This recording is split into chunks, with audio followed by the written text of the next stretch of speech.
Hello students, कैसे हैं आप सभी। हम आ चुके हैं आज आपके लिए क्लास नाइन्थ का बढ़िया सा सेशन लेके आ चुके हैं। कल हमने एक सेशन लिया था डे 1।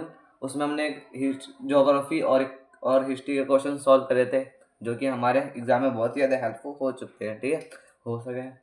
और फिर आज हमारा डे 2 है।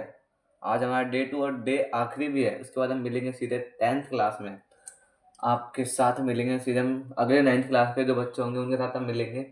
तो फिर चलिए फिर स्टार्ट करते हैं। उससे पहले मैं आपसे कुछ बात करना चाहूँगा कि जो कल हमारा डे 1 था, जिन्होंने नहीं देखा वो आज जाकर फटाफट देख लेंगे, ताकि उनको हिस्ट्री और ज्योग्राफी का भी क्वेश्चन समझ में आ सके। और आज हमारा सिविक्स और इकोनॉमिक्स का है, तो आज हम सिविक्स और इकोनॉमिक्स करेंगे, जिसमें कि कुछ क्वेश्चन है। और ये सिविक्स के कुछ क्वेश्चन है, 2 क्वेश्चन, और उसके बाद फिर ज्योग्राफी के दो दो क्वेश्चन, और उसके बाद 3 MCQ हैं। तो फिर फटाफट से हम उनको कवर करते हैं। और फिर जो उन्होंने कल का वीडियो नहीं देखा, कल का वीडियो देख ले और आज का भी वीडियो देख ले। और फटाफट से चलिए हम स्टार्ट करते हैं। तो हेलो स्टूडेंट्स, देखिए आप इधर देखिए, इधर इधर इधर। हाँ, ये है हमारा question number 1। Why are rights needed in a democracy. कुछ क्वेश्चन जो बहुत ही तगड़े महत्वपूर्ण हैं, उन्हीं को हमें कवर करना है, ठीक है। फालतू क्वेश्चन नहीं करेंगे। जो मुझे बढ़िया बढ़िया क्वेश्चन लगता है मैं उनको निकाल रखा है, चार्ट रखा है। इनमें से जितने भी क्वेश्चन पेपर से मैंने बना रखे हैं, ठीक है। तो फिर चलिए देखते हैं। तो जब तक फटाफट से आप लिख लीजिए, एक बार लिख लीजिए।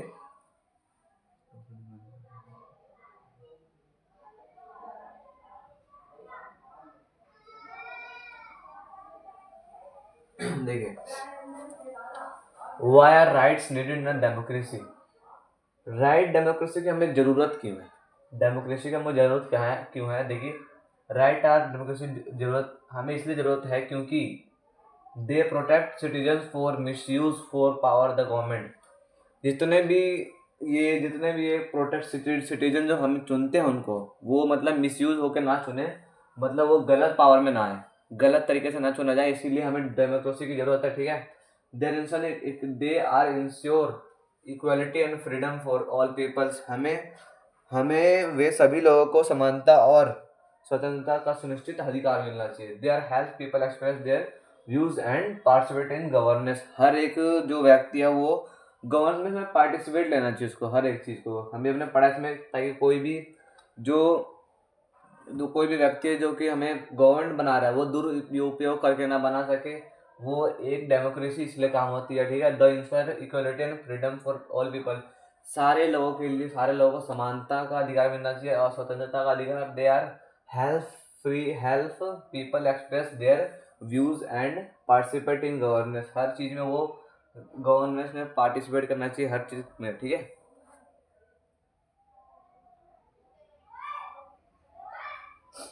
चलिए ठीक है।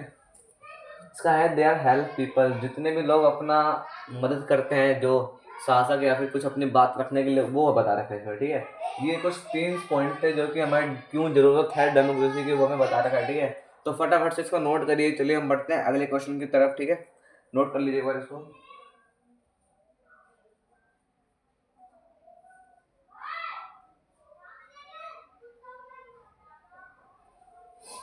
देखिए,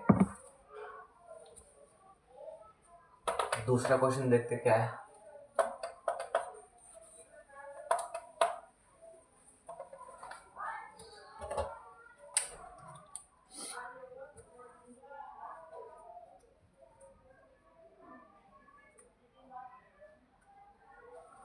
देखिए, दूसरा question, why does democracy require why why does democracy require free and fair election. Free and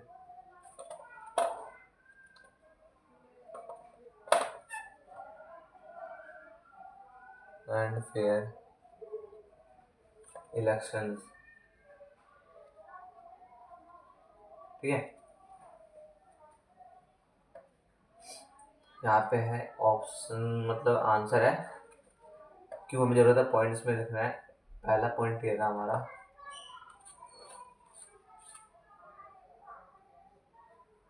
to choose representative according to the people choice, to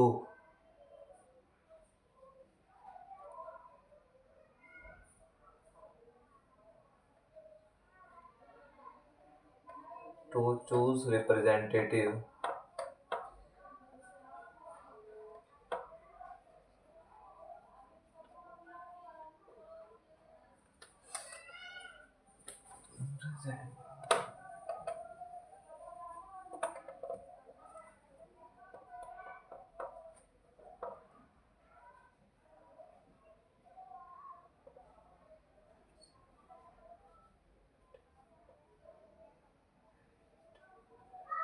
representative according to the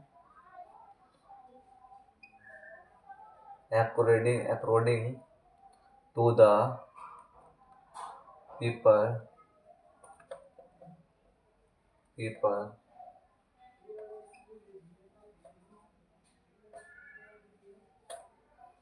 choice,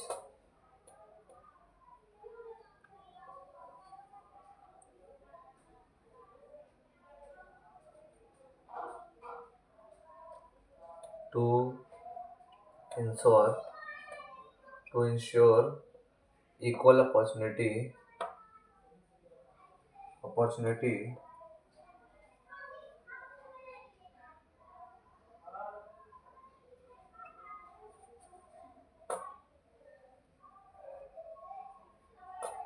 for all candidates.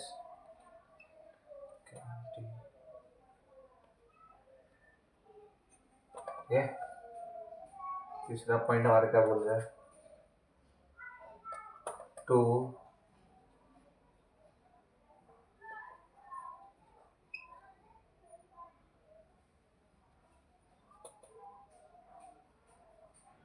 misuse of power and fraud.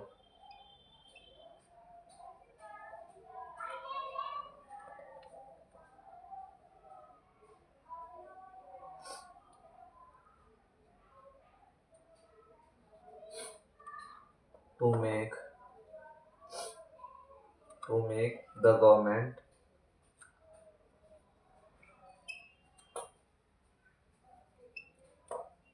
accountable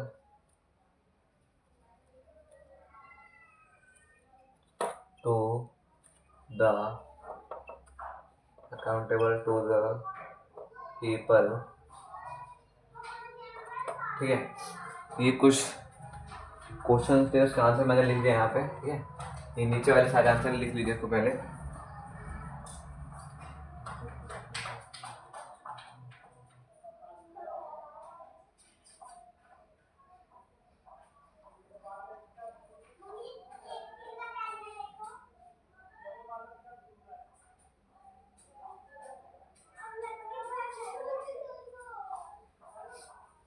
देखिए, पहला मैं बोल रहा है कि to choose representative according to the people choice. कोई भी जो उम्मीदवार खड़ा हुआ है वोट देने के लिए, पहले मैं क्वेश्चन देखिए क्या बोलता है, why does democracy requires free and fair election. हमें फ्री एंड फेयर, लोकतंत्र में फ्री और फेयर इलेक्शन की जरूरत क्या है। फ्री एंड फेयर क्या होता है, मैंने आपको बताया होगा कि वन वोट वन वैल्यू। कोई भी इंसान है जो भी वोट दे रहा है उसकी एक ही वैल्यू होगी। ठीक है, और एक बार में एक ही वोट दे सकता है वो। To choose the representative according to the people choice. कोई भी अगर उम्मीदवार खड़ा हुआ है तो फिर मतलब कई सारे कैंडिडेट्स होते हैं, तो फिर जो पीपल की चॉइस होती है कि मैं किसको, जो मेरे लिए कुछ काम कर सकता है आगे जाके, मेरी आवाज़ उठा सकता है आगे जाके सरकार के पास, उसको वो रिप्रेजेंटेटिव को चूज करता है। ठीक है, तो उसे बोलते हैं पीपल के representative. To ensure equal opportunity of all candidate, जितने भी खड़े होते हैं सबको ऑल इक्वालिटी मिलती है सारे कैंडिडेट्स को। To prevent misuse of power and fraud, कोई भी धोखाधड़ी से बचते हैं, इसके कारण फ्री फेयर से कोई भी धोखाधड़ी हो रही है तो उससे हम बचा जा सकता है। To make the government accountable to the people, अगर हम वो गवर्नमेंट बना रहे हैं तो फिर वो पीपल की जो सुनवाई है वो जाके बोल सके, सरकार को बता सके, अकाउंटेबल कर सके गवर्नमेंट जो पीपल की बातों को। ठीक है, जो लोग जनता की बातों को जाके बता सकते हैं, ये इसमें बता रखा है। ठीक है, लिख लीजिए एक बार।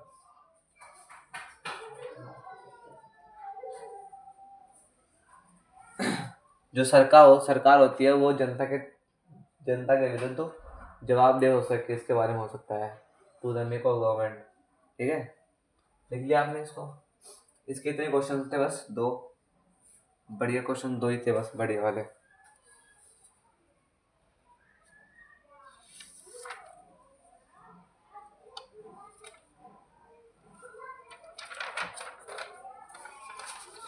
चलिए फटाफट से मिटाते इसको।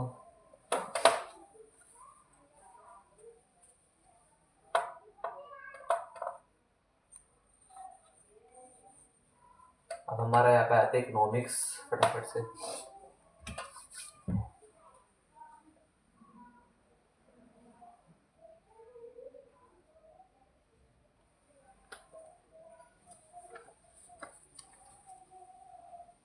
ठीक है,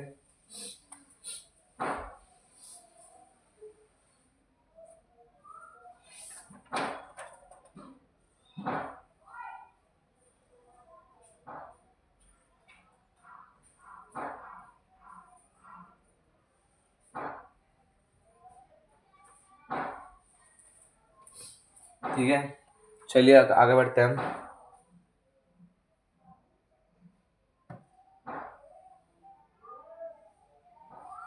देखिए हमें बोल क्या है इसमें, इकोनॉमिक्स में पहला क्वेश्चन देखिए, एमसीक्यूज वाला है।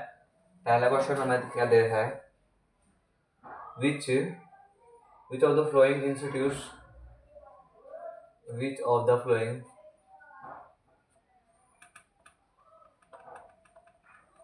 the following institutions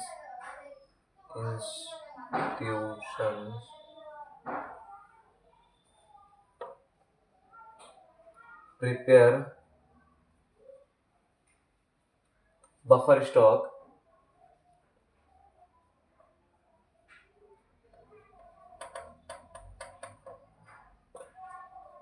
for food security in India? A. Food Corporation of India,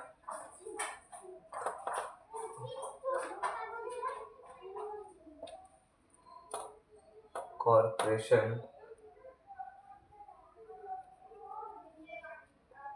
of India,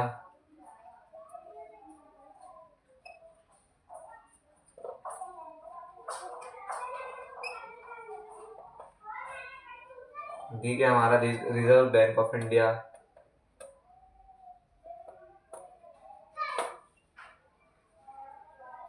bank of India,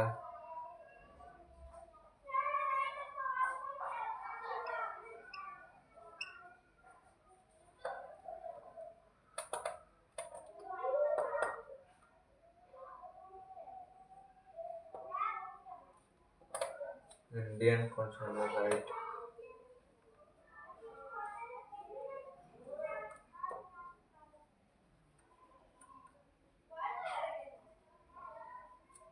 right institute,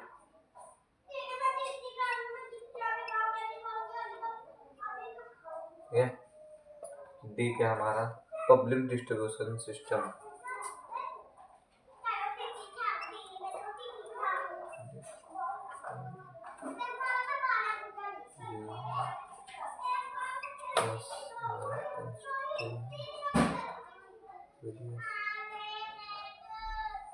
देखिए हमारा पहला क्वेश्चन बोल रहा है इकोनॉमिक्स में कि विच of the following institution prepares buffer stock for food security India. जो हमारी इंस्टीट्यूशन है वो बफर जिसमें हम अपना अनाज इकट्ठे करते सरकार,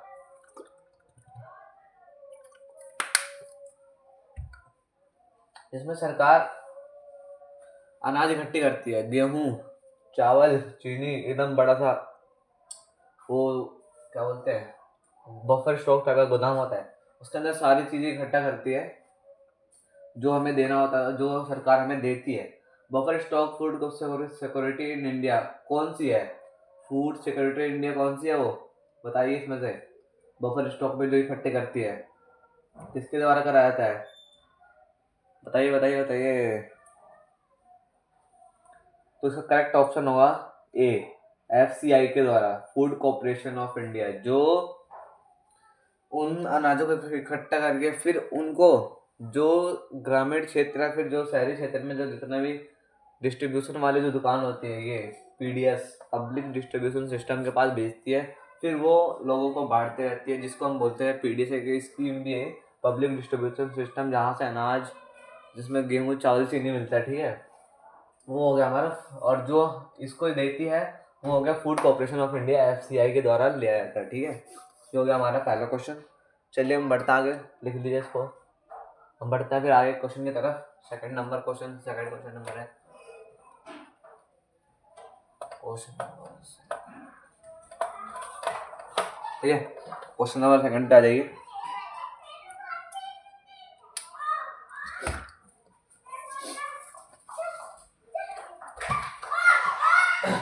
क्वेश्चन नंबर सेकंड हमारा, in which year was the Mahatma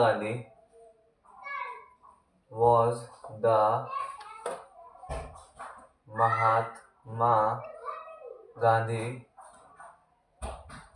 in which year of Mahatma Gandhi national rural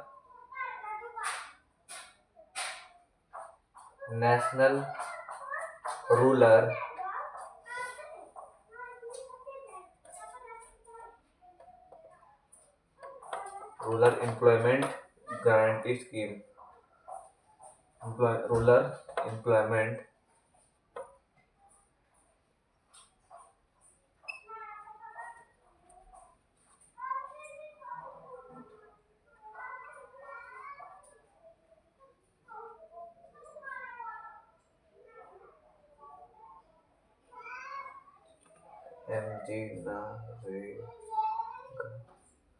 guarantee scheme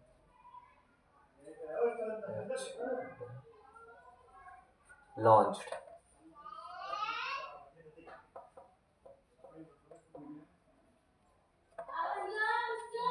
ये है हमारा बी,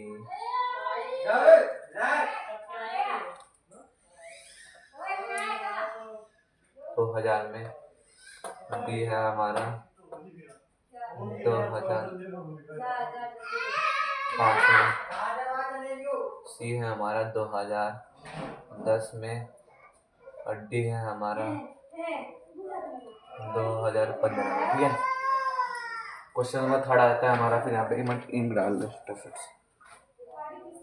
तब तक लिख लीजिए इसको, इस क्वेश्चन को। बहुत आसान आंसर है इसका, शायद से हो सके आपको आता भी हो, आपने कर रखा हो इसको।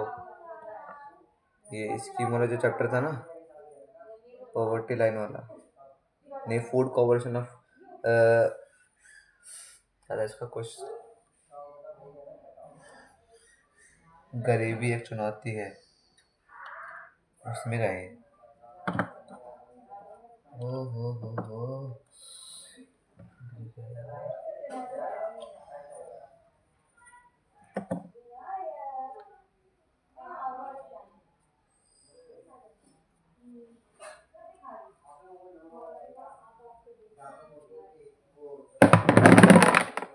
अरे हाथ पे लग जाता है, बहुत गंदा होता है इनका।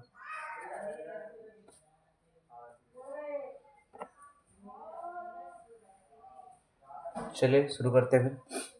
देखिए हमें क्या बता रखा है, ये क्वेश्चन तो आप लिख लीजिए फटाफट से। हमारा तक तीसरे क्वेश्चन पे, तीसरा क्वेश्चन क्या है हमारा, इंक्रीज्ड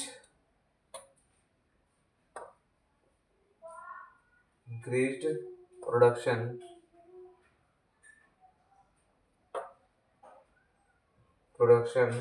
of wheat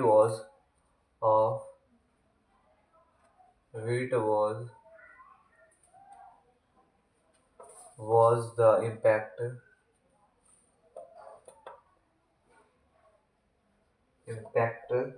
of, ये है हमारा व्हाइट रिवॉल्यूशन,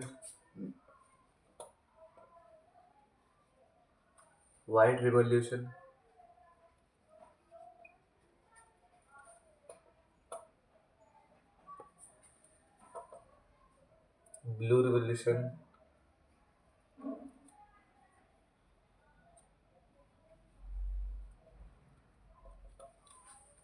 सी था हमारा ग्रीन रिवॉल्यूशन,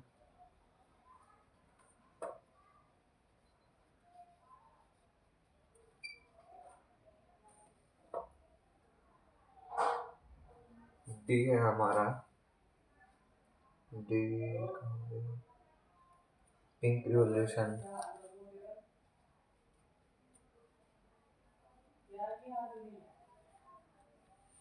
ठीक है। ये हमारे कुछ रिवॉल्यूशन थे। क्वेश्चन नंबर 3 में, ठीक है, इसका बताना है आपको। बताइए, कौन से साल में Mahatma Gandhi National Rural Employment Guarantee Scheme चलाया गया, गारंटी एक्ट, एमजी नरेगा, जो इसका भी अभी नाम चेंज हो गया, इसका नाम हो गया वी बी जी राम जी, इसका नाम हो गया अभी। तो कौन से साल में, कौन से ईयर में इसको चलाया गया था? तो इसका आंसर होगा, करेक्ट ऑप्शन इज बी, 2005 में इसको चलाया गया था, ठीक है। जो इसका लॉन्च जो हुआ था, जो ये 2005 में हुआ था, जिससे जो जितने भी लोग थे ना बेरोजगार, उनको रोजगार मिलता था, काम मिलता था, जितने भी एम्प्लॉयमेंट थे उनको, अनएम्प्लॉयमेंट जो लोग थे उनको एम्प्लॉयमेंट मिलता था। ये महात्मा गांधी के नाम पे चलाया गया था, ठीक है।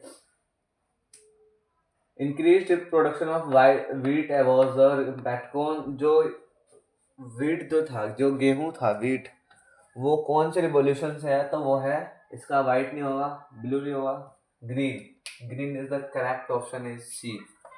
जो इस ग्रीन रिवॉल्यूशन से था, जो वीट था, वो ग्रीन रिवॉल्यूशन था, ठीक है। दूसरे का बी हो गया 2005, तीसरे का सी हो गया, ठीक है, ग्रीन रिवॉल्यूशन। फटाफट से टिक कर लीजिए, इसको लिख लीजिए। अब हम बढ़ते हैं अपने अगले पड़ाव पे। अगला पड़ाव है हमारा, एक और क्वेश्चन है जो एमसीक्यू का है, बस फटाफट वो करते हैं, फिर 2 क्वेश्चन करके हम अपनी जर्नी को खत्म करेंगे फटाफट से, ठीक है।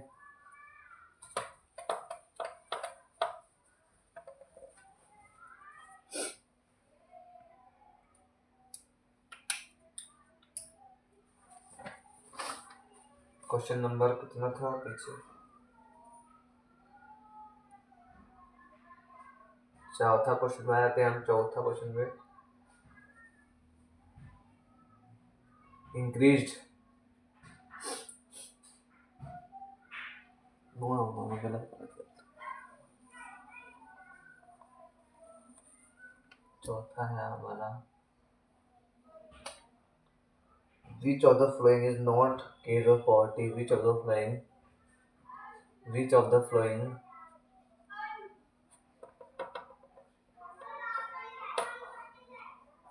is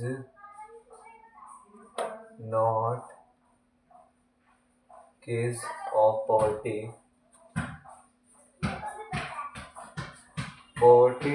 in India, ठीक है। ये हमारा क्वेश्चन है। Option A, low level of economics development, low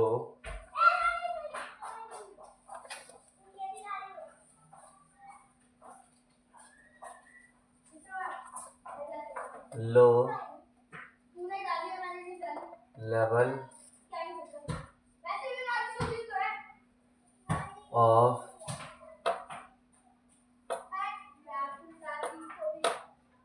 economic development,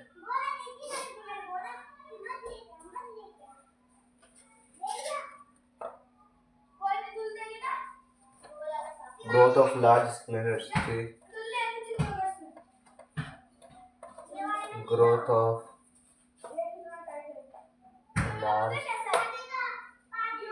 large scale industries,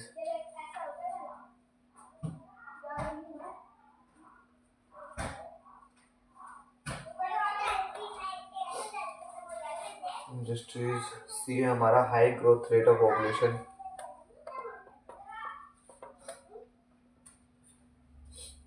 high growth rate of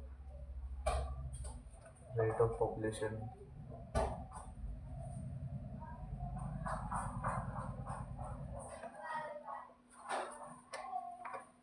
unemployment, D हमारा अनएम्प्लॉयमेंट।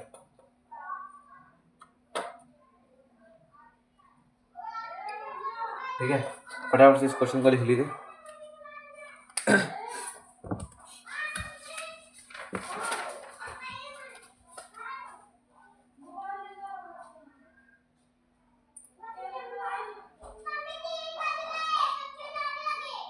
देखिए इस क्वेश्चन में क्या बोल रखा है, विच of the following is not case of poverty in India. कौन सा ऐसा जो इसमें से है, कौन सा ऐसा वो है जो कि गरीबी का केस नहीं है, मतलब गरीबी का कारण नहीं है वो। ठीक है, low level of economic development, मतलब लो लेवल इकोनॉमिक डेवलपमेंट जो कि नहीं सुधर रहा है, डेवलपमेंट, वो तो गरीबी हो गया भाई। अगर वो नहीं सुधर रहा है, low level of economic development, तो वो तो गरीबी हो गया। ठीक है, और फिर अगला आता है growth of large scale industries. Growth of large scale, जो लार्ज स्केल ऑफ इंडस्ट्रीज बनते जा रही है, ग्रोथ होते जा रही है, तो ये हो गया ना। ये मुझसे पूछा क्या था, नॉट केस ऑफ, केस कौन सा नहीं पॉवर्टी का, तो ये नहीं है केस ऑफ पॉवर्टी का, क्योंकि ये तो ग्रोथ हो रहा है। और हमें क्या बताना था, जो केस नहीं है तो ये केस नहीं है, तो ये करेक्ट ऑप्शन हो गया हमारा। ठीक है, बाकी देख लेते हैं। High growth rate of population, high growth rate होगी, ग्रोथ रेट हाई होगी तो पॉपुलेशन भी ज़्यादा होगी, जिसके कारण गरीबी भी ज़्यादा होगी, एम्प्लॉयमेंट कम मिलेगा। ठीक है, अनएम्प्लॉयमेंट, गरीब, वैसे अनएम्प्लॉयमेंट हो गया, बेरोजगार, काम नहीं मिल रहा है, क्या करें, है ना, वो भी हो गए। ये तीनों है केस ऑफ पॉवर्टी, और ये नहीं है केस ऑफ पॉवर्टी। क्या पूछा था मैं, not case of poverty, not case of poverty पूछा था ना, तो नॉट केस ऑफ पॉवर्टी ये था। Growth large scale, large scale में बढ़ रहा है, इंडस्ट्रीज ग्रो करते आ रही है, और ग्रो करेगी तो जितने भी अनएम्प्लॉयमेंट लेबर्स है उनको काम मिलेगा, फिर उससे उनका घर चलेगा, जिसके कारण ये हो गया नॉट केस ऑफ पॉवर्टी। ठीक है, इसको टिक कर लीजिए, फिर हम बढ़ते हैं अगले क्वेश्चन की तरफ।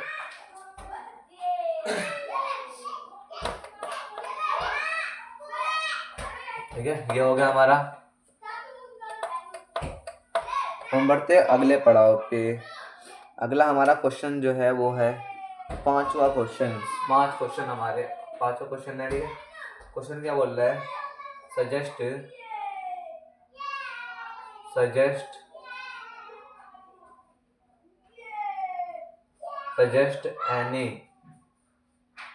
any two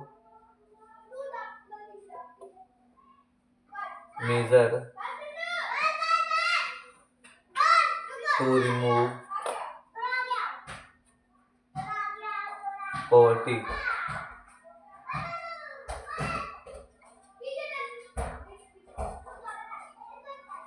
ठीक है, आंसर लिखना है। पहला क्या है हमारा,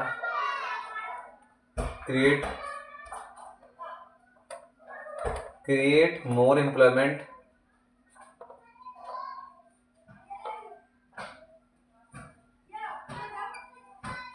अपॉर्चुनिटीज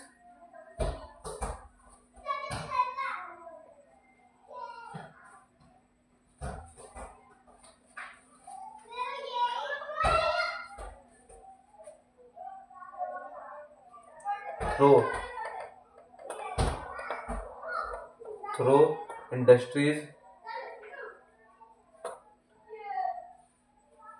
and schemes like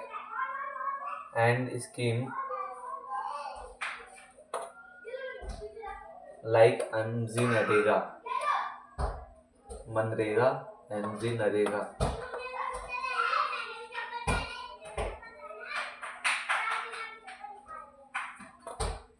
ठीक है, ये कुछ स्कीम है। दूसरा देखते हैं क्या है हमारा, improve education and skill, improve education and skill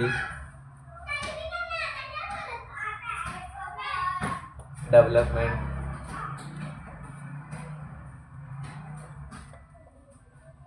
for better income opportunities.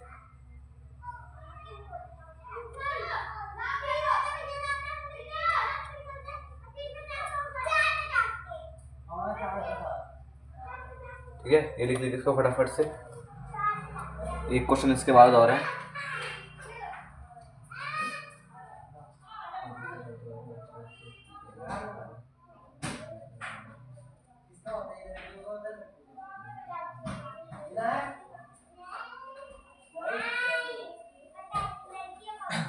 देखिए हमें क्या बोला गया इसके अंदर कि सजेस्ट बताइए कि मेजर करिए कि कैसे पॉवर्टी कम हो सकती है। तो create more employment of opportunities through the industries and scheme like NREGA.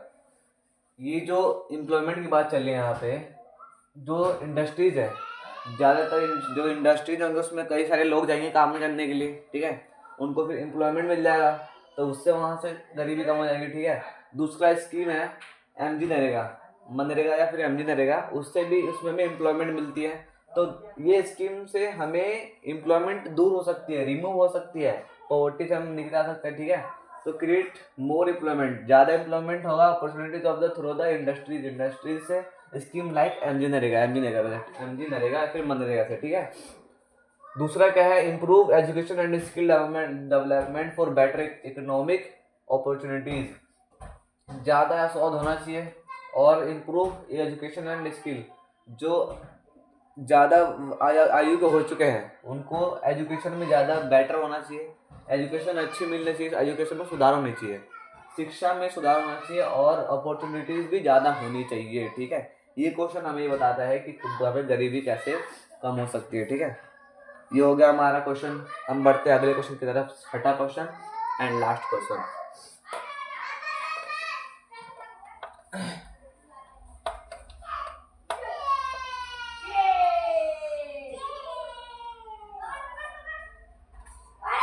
देखिए अगला क्वेश्चन में क्या बोल रहा है, छठा क्वेश्चन जो हमारा है वो हमें बोल रहा है, वो इसमें बता रहा है कि रिव्यू द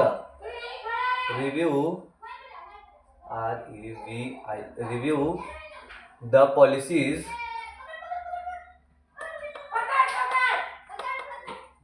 ऑफ द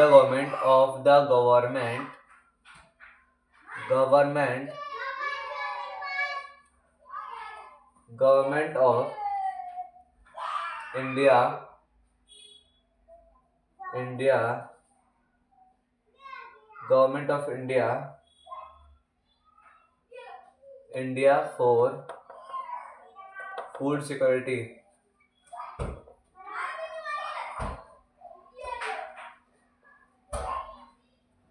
ठीक है। इसमें पूछ रखा है, देखिए आंसर क्या है इसका। पहला देखिए public distribution system PDS,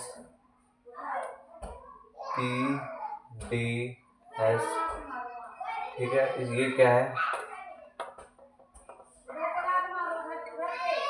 provides food grains and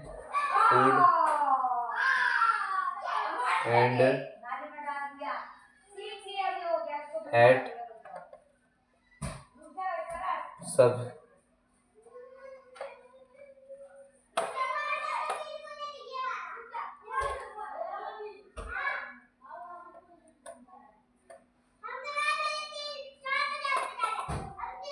rates.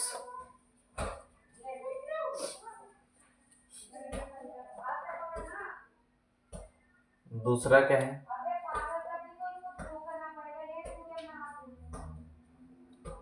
दूसरा में क्या बोल रखा है, देखिए FCI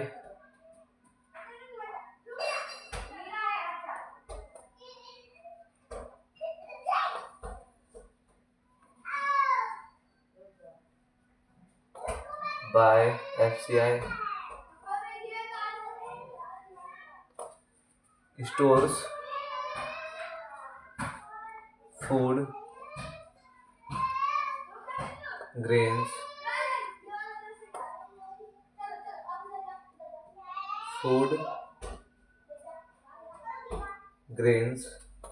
to prevent shortage,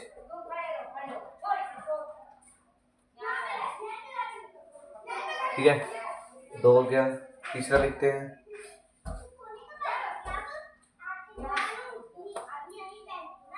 mid day meal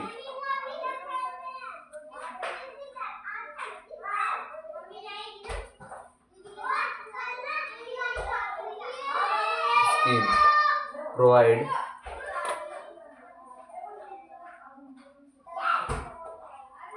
provide free meals in school children. Provide free meals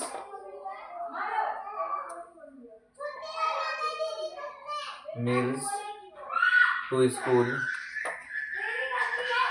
school children. ठीक है, ये हमारा आज आखिरी क्वेश्चन है। ठीक है, इसमें बता रखा है review the policies of the government of India for food security. उन पॉलिसीज को बताइए जो गवर्नमेंट की जो फूड सिक्योरिटी के बारे में कर रखा है, जो खाने पीने के बारे में, मतलब जो अनाजों के बारे में है। जैसे पहला है PDS, provide food grains at subsidized rate. जो पीडीएस मैंने आपको बताया था, फूड प्रोडक्शन नहीं, पीडीएस है ना, हाँ, पब्लिक डिस्ट्रीब्यूशन सिस्टम, जो कि प्रोवाइड कराता है ग्रेन एट सब डिसाइड रेट, जो कि जो रेट डिसाइड है उसी पे उसको प्रोवाइड कराते हैं। ठीक है, ये हो गया। दूसरा है बफर स्टॉक, एफसीआई। वो क्या है? Stores food grain to prevent shortage. उन सारे चीज़ों को, उन सारे फूड्स को, वो ग्रेन को वो इकट्ठा करके रखते हैं ताकि वो कोई अकाल पड़ रहा है, जो सरकार होती है वो इकट्ठा करके रखती है। एफसीआई जो है इकट्ठा करके रखती है एक बफर स्टॉक, जिसको हम बोलते हैं बफर स्टॉक में, ताकि अगर कोई उनके राज्य में अकाल पड़ रहा है, कोई ज़रूरत होगी, कोई अकाल पड़ गया किसी, जिसके कारण शॉर्टेज के टाइम उनको वो हेल्पफुल रहता है। ठीक है, उसके बाद आता है हमारा लास्ट, जो कि हर स्कूल में होता होगा, खासतौर से सरकारी स्कूल में, जो कि क्लास 8 तक के बच्चों को उनको पता भी होगा। Midday meal scheme provide free meals to school children. जितने भी स्कूल के चिल्ड्रंस हैं उनको फ्री में खाना दिया जाता है वहाँ पे, क्योंकि पहले ये चलाया था तमिलनाडु में, 2001 की बात है, 2001 में जो चलाया था ये तमिलनाडु में। तब क्योंकि जो बच्चे थे ना, खाना खाने घर जाते थे, फिर वहाँ से आते नहीं थे। जब मिड डे में, जब लंच का टाइम होता ना, ब्रेक में, तब वो घर जाते थे, तो वहाँ से फिर खाना खा के फिर आते ही नहीं थे। इसलिए इसके कारण सरकार ने सोचा कि कुछ नियम चलाते हैं, तो उन्होंने चलाया 2021 में मिड डे मील स्कीम करके। ठीक है, तो वो चला, तो provide free meals to school children. जो स्कूल के बच्चे हैं उनके लिए फ्री खाना उपलब्धि कराई, क्लास 8 तक के जितने बच्चे थे। ठीक है, तो ये थी हमारी आज की जर्नी। तो कैसा लगा आज आपको इस सब पढ़ने के बारे में, जो आज हमारा इकोनॉमिक्स और सिविक्स का हमारा आज कंप्लीट होता है क्वेश्चन पेपर सॉल्व। तो अब हम मिलते हैं अगले बाद में, जब आप सबका पेपर ख़त्म हो जाएगा, फिर हम मिलेंगे 9th में आप सबको पढ़ाने के लिए। जब तक के लिए बाय बाय।